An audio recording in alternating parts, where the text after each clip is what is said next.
Alain Delon, acteur de légende, est décédé à l'âge de 88 ans. Dans une interview, avant sa mort, celui-ci a évoqué son rapport à la prostitution. Et sa jeunesse où il a bien failli devenir « souteneur » de filles de joie. Alain Delon a eu une vie personnelle au moins aussi romanesque que celle de ses personnages à l'écran. Engagé dans la guerre d'Indochine à 17 ans, repéré comme jeune premier dans les quartiers de la capitale, star de cinéma à moins de 30 ans, icône mondiale moins de 10 ans plus tard. Il a tout connu. Mais ce n'est pas tout. Il y a eu les romances tumultueuses, les affaires crapuleuses, les accointances politiques réactionnaires, pour ne pas dire nauséabondes, la fin de carrière précipitée. Et même une carrière avortée dans le proxénétisme. Explication. Flashback. Tout commence au milieu des années 50. On repère la belle gueule d'un jeune Alain Delon dans le quartier chic de Saint-Germain-des-Prés. Celui-ci se retrouve catapulté en jeune premier dans des comédies de mœurs à l'image de Quand la femme s'en mêle, Sois belle et tais-toi, faible femme. Des films d'un autre temps, cinéma à papa à tendance patriarcale oubliable aujourd'hui. Mais Delon perce son plafond de verre, encore une fois grâce à sa beauté, au début des années 60. Finalement, l'acteur enchaîne 3 films, entre 1960 et 1962, qui vont le faire passer de jeune BCBG à prodige. Un tiercé gagnant, Plein Soleil, Rocco et ses frères et l'Éclipse. Soit un film français réalisé par René Clément et 2 films italiens, respectivement signés Luchino Visconti et Michelangelo Antonioni.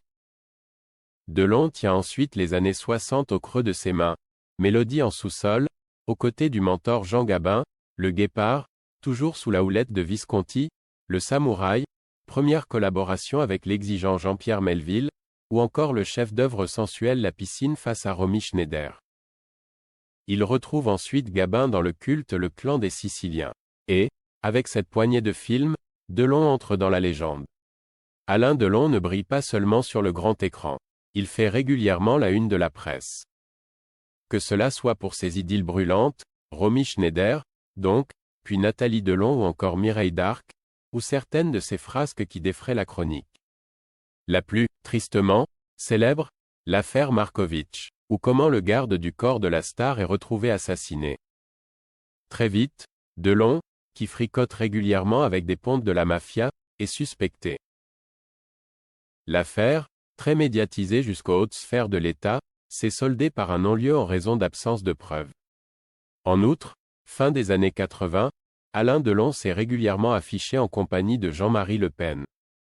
Ce dernier était alors le président du Front National, FN, et souvent au cœur de polémiques négationnistes. L'acteur, de droite, gaulliste convaincu, flirte avec l'extrême droite dans les médias. Début des années 2010, sur le plateau de C'est à vous, Alain Delon dérape en qualifiant l'homosexualité de « contre-nature ». Des passions et des controverses qui forgent le caractère très clivant de l'acteur. Et démontrent que celui-ci appartient, aussi, à une vieille France dès lors révolue. Retour en arrière, au début d'une carrière d'acteur qui n'a pas encore débuté. Alain Delon, fraîchement revenu de la guerre d'Indochine, joue avec le feu. Il traîne dans les quartiers plus ou moins chauds de la capitale, là où l'on trouve des « filles de joie ». Dans un long entretien donné au Monde, en 2018, dont certains propos ont été repris par Le Point, Alain Delon revient sur son passé de « voyou » avant le cinéma. Il raconte également qu'il a bien failli devenir proxénète si le cinéma ne lui avait pas tendu les bras au même moment. Delon, beau comme un diable, arrivait à ses fins avec la jante féminin d'un simple battement de cils ou sourire appuyé. J'ai des femmes dans un certain quartier de Paris et je dois devenir un maquereau. Se remémore alors Alain Delon dans les colonnes du Monde. Celui-ci regarde dans le rétro, aux alentours de 1956, lorsqu'il revient à Paris après l'Indochine, se baladant entre Saint-Germain-des-Prés et Pigalle. Mais, comme j'ai aussi des femmes dans un autre quartier de Paris, je deviens une star. Ici, l'acteur fait référence à Michel Cordoue, femme d'Yves Allégret, réalisateur de Quand la femme s'en mêle, qui va devenir la maîtresse de Delon.